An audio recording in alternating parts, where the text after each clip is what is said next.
Hello friends, you can see two sentences on the screen. Do you think one of these is incorrect and the other is correct? No, both these sentences are correct, but they mean different things. He can go to the cinema next week.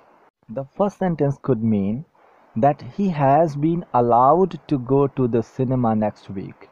Means his father has allowed him to go to the cinema next week.